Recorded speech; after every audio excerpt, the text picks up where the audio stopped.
Coming up, we're talking about Facebook advertising. Is it for you? Facebook marketing. Is it for you? And all kinds of fun conversion facts for your website. And we've also got plenty of great resources for content writing tips.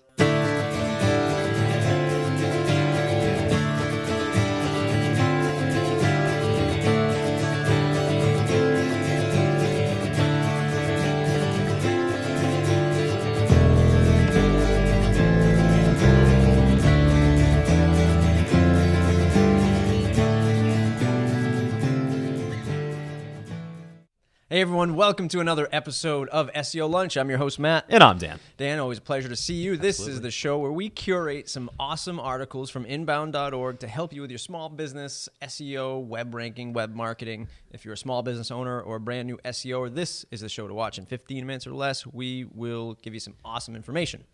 We want you to subscribe, of course, youtube.com/SlocumStudio, and then hit the old subscribe button. Check out our site, slocumstudio.com, read the blog, join the newsletter, get a new site coming. It's going to be fantastic. Absolutely. Can't wait.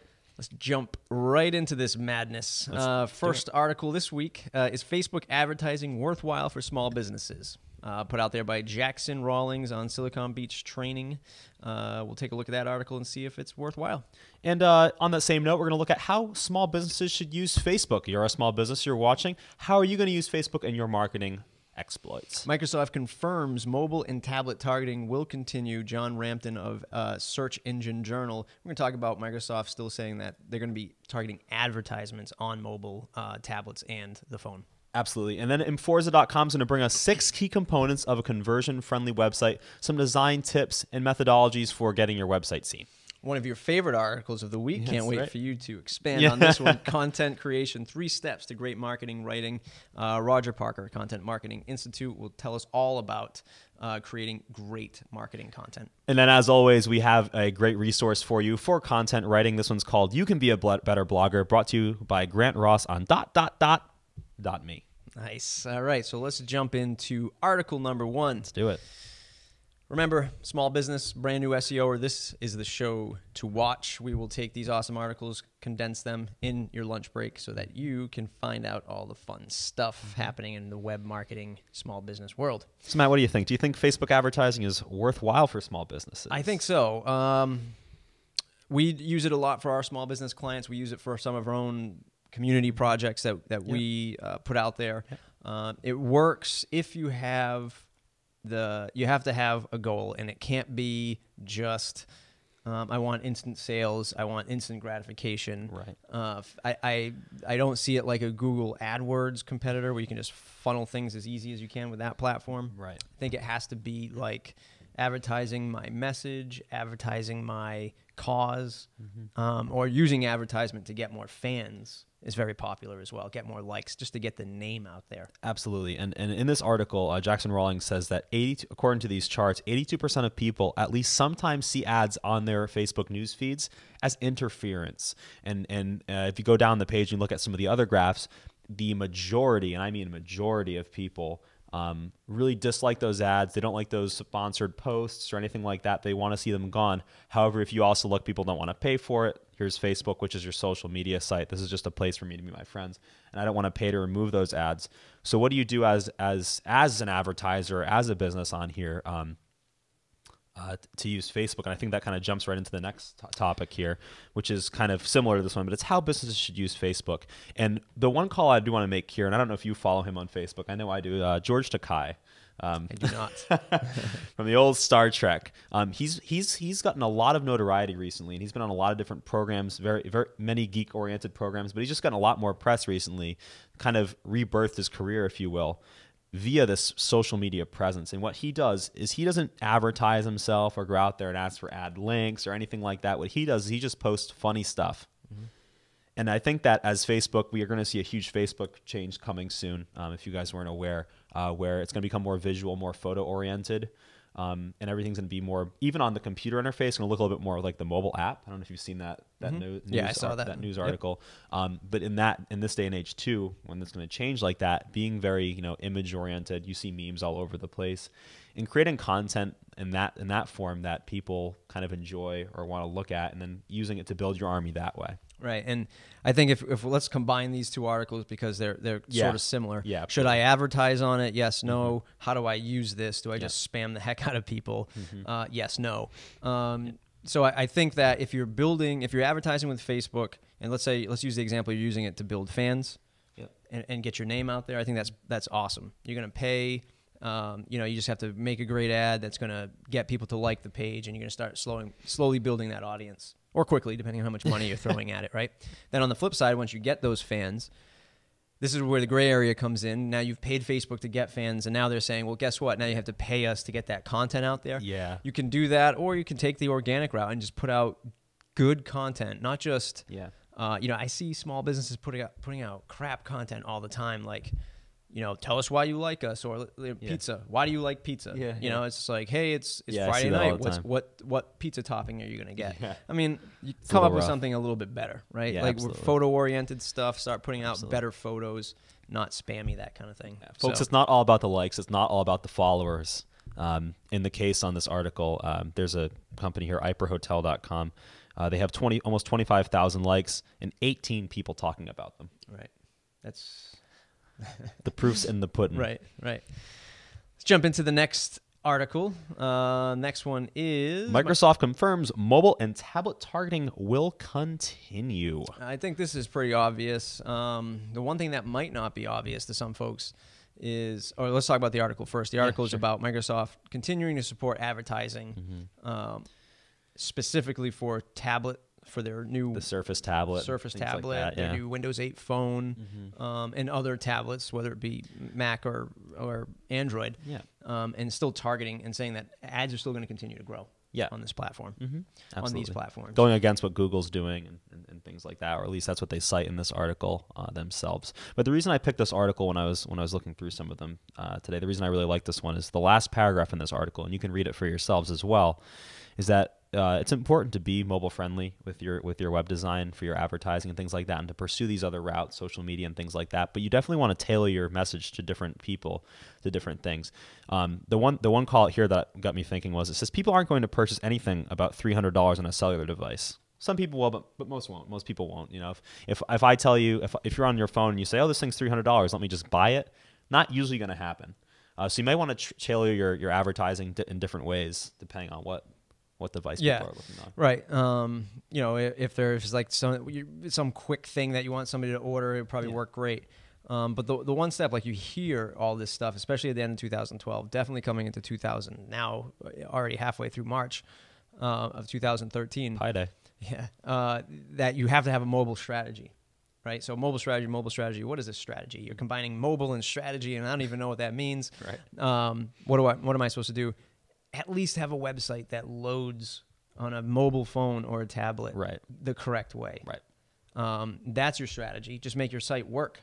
That's step one. Make sure the site works, because you're already, leaps and bounds past your competition, who is, still trying to understand what mobile is. Right. Absolutely. Next article in the queue. 6 key components of a conversion-friendly website. This was my favorite article. I know it was. So what we're doing here is we're making sites that funnel, that convert, that have that can show some return on investment. A lot of folks aren't even thinking about conversion, let alone understand what it is. Right.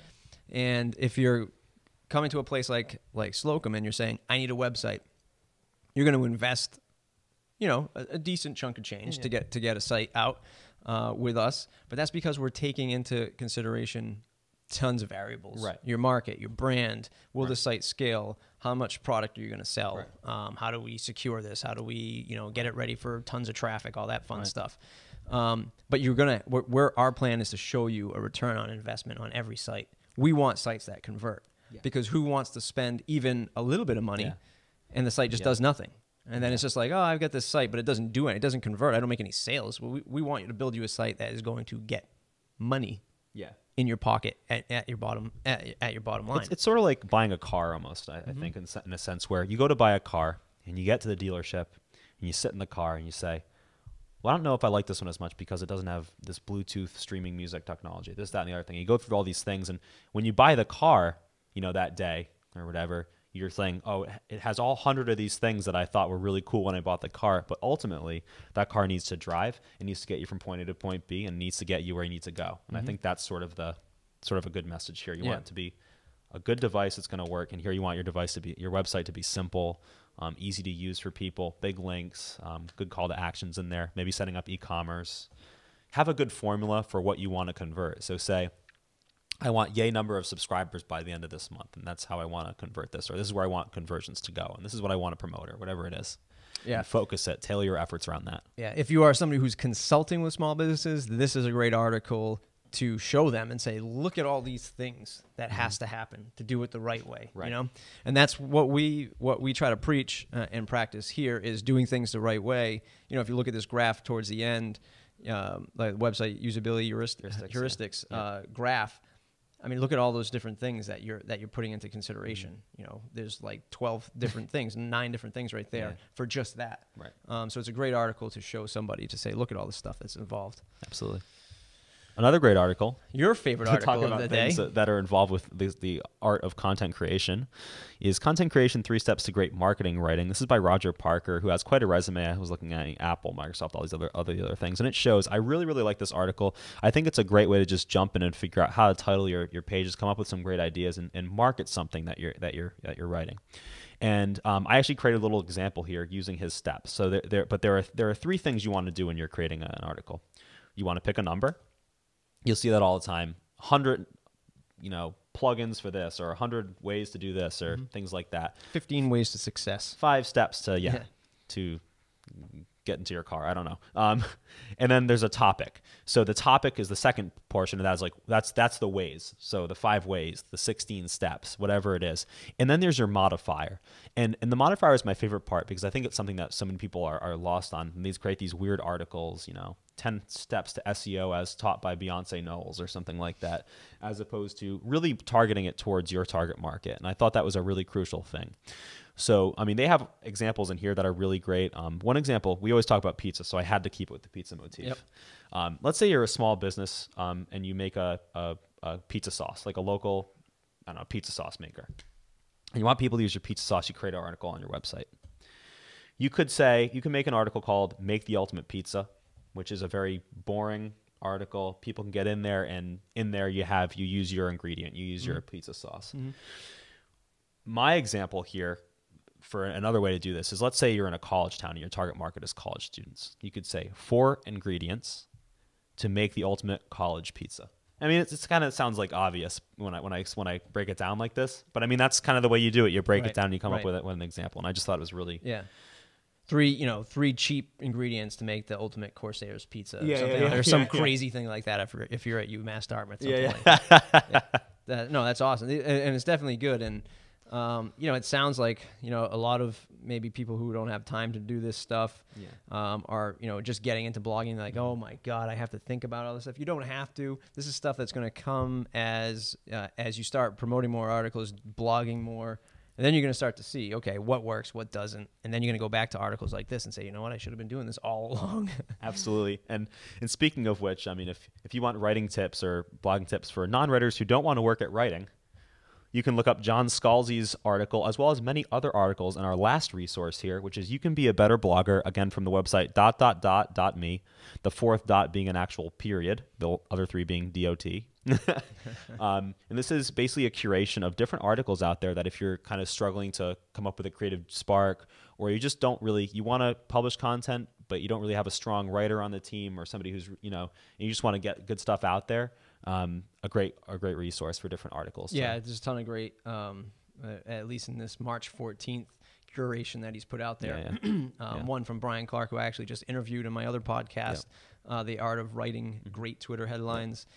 Brian does a great job at that. So this is definitely a good resource for you to kind of dive into on a rainy day and see and grab some great writing tips. Awesome. So there you have it. Today we talked a lot about some Facebook tactics, advertising, marketing, what kind of content to put out there, some mobile advertising and how to be ready for a mobile strategy, conversions and return on investments on websites, and how to be a better blogger and writer headline person. So we do hope that you enjoyed that. We want to know from you what really works from this series of shows. Do you want to hear more about SEO, some web marketing, email marketing? What tactics are you using as a small business to market your website? How can we help you? What kind of information do you need? So go ahead and hit subscribe. We do appreciate that. Want to hit 500, if not 5,000. Go to our website, slocumstudio.com/blog. Read all this fun stuff and do join the newsletter. Thanks a lot. Thanks, guys.